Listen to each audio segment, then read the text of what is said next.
love coffee. Me too. I love Me coffee. too. Yep. What's your favorite kind of coffee, though? My favorite kind of coffee.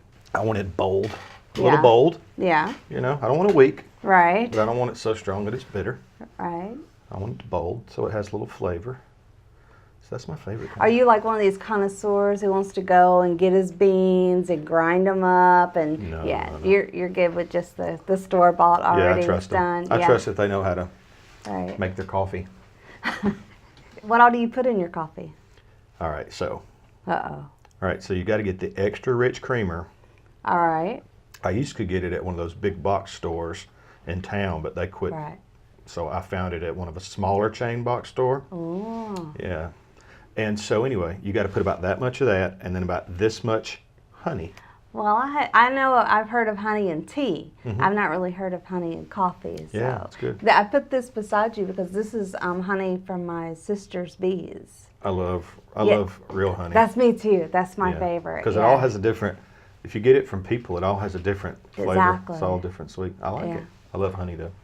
I'll admit that sometimes I'm a more of a creamer with a little bit of coffee kind of person. Because sometimes I just want the taste and the sugar kind of kick, I guess. So the whole premise of our show is we're called Coffee Talk, and we're not going to always talk about coffee.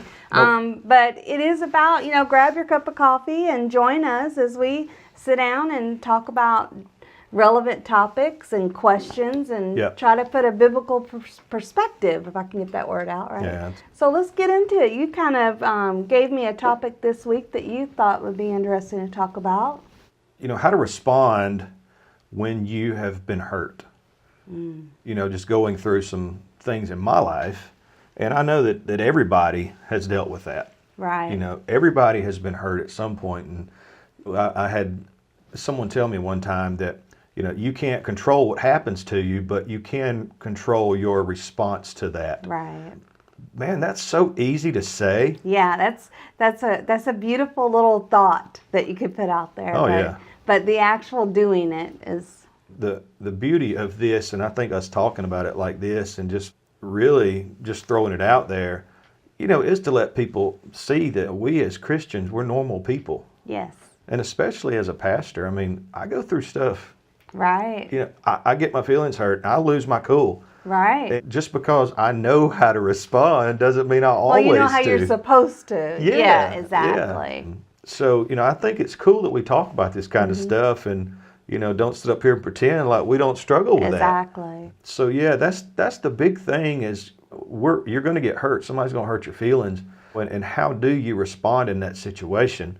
Well, even the difference between Christians and non-Christians, but men and women respond differently. We have different temperaments, like I was kind of sharing with you earlier. I'm a hothead. I'm immediate, I have emotion. I have to vent. I have to, and then that comes into a whole, okay, well, I am a Christian on top of that. And, it is difficult to figure that out. So how do you suggest dealing with hurt?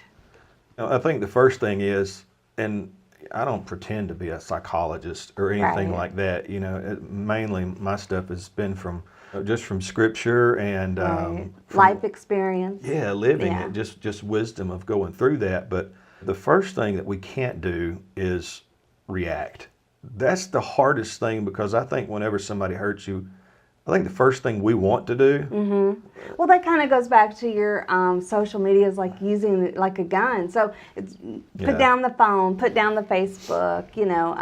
I say not react in public. Yes. If you got to go react, go to yourself. Yes. I just say that for me because I know that's what works for me. Yeah. So the natural thing to want to do in that situation is for me. Right. Is to lash out. Right. And I will lash out. Right. I'll find somebody that I can vent to. Right. And I don't think that's unhealthy. Yeah, I don't either. I agree with you. I believe it's really unhealthy to keep that stuff in and to bottle it up. But I think a lot of people think preachers not much touches them. I think they put them on a pedestal. We're not superhumans. We're not these mutants that we're shielded from everything. We get hurt. Yeah. And we're tempted to respond the wrong way, just like everybody else. And so do you think that when someone has hurt you that you should go to them?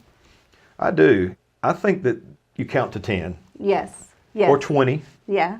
Or 30, or count for a week. Oh, wait a week. Yeah. Yeah. And that's kind of gets back to don't react immediately, because if you'll stop and give yourself time to really pray on this and think on this, and don't make decisions or rash decisions in the heat of the moment, because I mean, you're emotional. You don't need to make decisions anyway. Well, I'll tell you what, I'm not going to do this, and I'm not going to do this, and I'm through with you, and and that's really not wise. Right. And it's not really how you honestly feel. It's how or at least I believe it's how we feel in the moment. Yeah. And after we process feelings and think about it, then we come back and go, well, okay, I'm not that, I don't, it's not completely over, but we are entitled to those feelings. And I think it is very serious that we don't respond during that time, because we can do some things we really regret. Yeah. You can ask for forgiveness, but sometimes once you've said and done things, that hurt is still there. Yeah. So. Well, and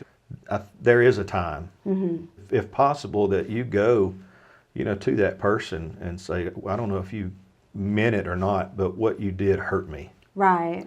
Then you can go from there. Yeah. A lot of times, a simple misunderstanding can lead to like a molehill into a mountain. Right. I think there is a time for emotion. Yeah, absolutely. Sometimes, absolutely. But I also think there's some people that are not going to get it even if you go and confront them. They're not going to get it, and you have to kind of resolve within yourself to, I agree with that. know. Yeah. Do you? I do. Like I said, if it's humanly possible, because it may be a situation where it's not humanly possible. That's something between you and God, and you've got to pray about that, and basically you've just got to break down. God, take this bitterness from me. Right. Remove this anger from me, and that can be a process.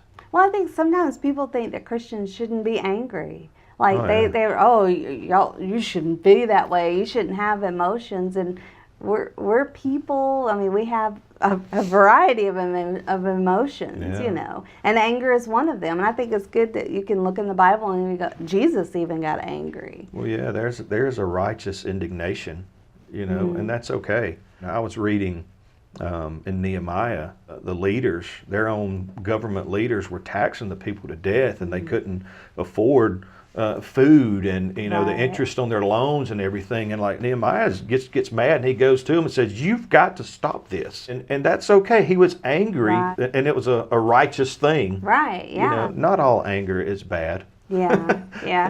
I think it's just learning how to process it, and like you said, not processing it on social media, which is hard because we're so quick to say something or deal with it. So I know there's a lot of people who also bottle it up, who just push it down, and they don't deal with anger. They think, oh, this is a response. Oh, I should be above this. As I think we're just as responsible not to push it down as we are to also hold it, keep it in check. You know what I mean? For me personally, kind of going back to the venting. Yeah. Find somebody, get you somebody that you can just vent to, and when it's all over, they're not going to think any less of you. Right. Exactly. You got to have those people in your life, and as a pastor, I have a few of those that I can just go to, and they know that when I call them, I'm just venting. Right. And I probably don't mean any of it. Yeah. I just got to get it out. Because and that's important, because if you don't vent that, if you don't let that pressure, and look, I used to be there. I'm telling you 100% from experience right now. This is wisdom, all right? Right. This is wisdom. You've learned the hard way. Yeah, I mean, I used to be that guy that I wouldn't say anything, and I'd keep it all inside. All this stuff would build up, and then one of the kids don't pick their towel up out of the bathroom floor. Exactly. And I explode on them. Exactly. And they didn't deserve that. Right. But it wasn't what they did. It's just all this stuff building up, this pressure, and that's the straw. You got to get it out. Let that out. Find you some people that you trust. that are going to love you even when you're ugly, because we're ugly in those moments. Right. Oh, yeah. Well, I think this has been a very interesting subject that we've come to. We all have to deal with this emotion. Yep. So I really appreciate the fact that you brought this to our coffee talk today. Yep. And each week, before we leave, we want to leave you with a thought for the week that kind of corresponds with the subject the topic that we're talking about. So what is it this week? Yeah, Proverbs chapter 15, verse 1 is the one that we've come to. And it says, a gentle answer turns away wrath, but a harsh word stirs up anger. It's a great one. Well, thanks for joining us, and subscribe if you like this and you want to hear more, and we'll try to be here every Tuesday.